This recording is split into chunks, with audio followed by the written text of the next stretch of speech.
Now, it's very key that we incorporate this in a proper way. I will talk about this in the next slide, which is here.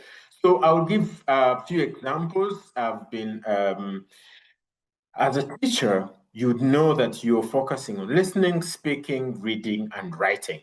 So you'd give an example for students to create a story or a video or watch a video that is talking about cultural practices of their society in English.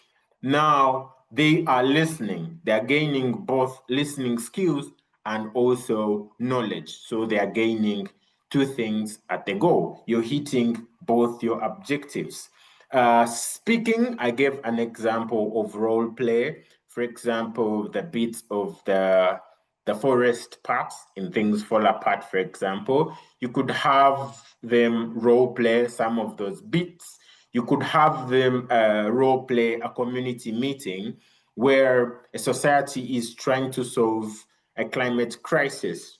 And in that role play, they're providing solutions, for example, to drought in Senegal. For example, if in their community they faced a drought, and they were leaders, how would they provide solutions to that? So you have a mock community meeting, and in that meeting, they are providing solutions.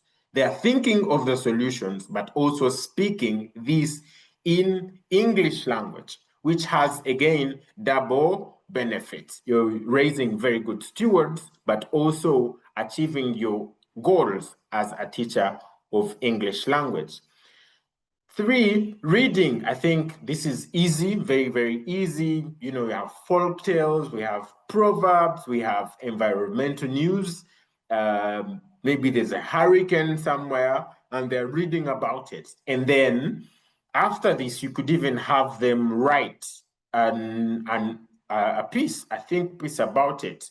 You can also, I think for me, if I were in an English language class and you told me about rainmakers in South Africa, and you told me to write a creative story about how I think they make the rain, I could go crazy. I would dramatize, I would write a lot of what I think they do to ensure that they make sure it rains, which is very important. You're tapping into the students' creativity, to their thinking, into their writing. They're actually doing a lot.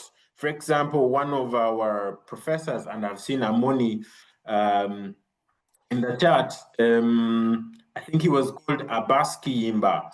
For example, told us to read Things Fall Apart up to the end, and then write an additional chapter, assuming that where Chinua Achebe ended the novel is not the end. How would you write an additional chapter for Things Fall Apart? And you know, you could do some of this for any of the pieces that you give them to get environmental news or culture news from. You can even go to other parts of Africa. So you don't have to be limited only to your community. You have very many good examples. So maybe within 20 seconds, you could give ideas on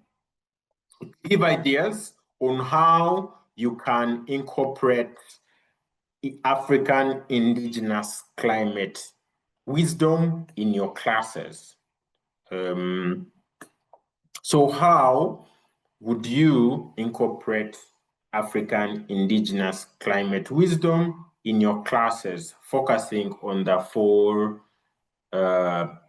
language skills? So let me see the chat buzzing. Please, you can go as wild as possible, so long as you're using, singing. We can involve students in singing from culture, poetry, traditional performances. Brilliant. You can, because I think I remember we had songs, we had local songs that were singing about the seasons of agriculture. When I was growing up, they were singing for us what the seasons in agriculture patterns in Uganda are. And we used to have months, a lot of our months in our local language are written relating to the time of the season. For example, January is called Gatonya okay, forgive me for the pronunciation, that's not my mother tongue, in Luganda. So January being the month when it rains so much. So you could even start from there. Why do you think January was named January amongst the Baganda in Uganda? And then you'd see how students would go creative and write as much as possible. So keep the ideas coming. Thank you so much.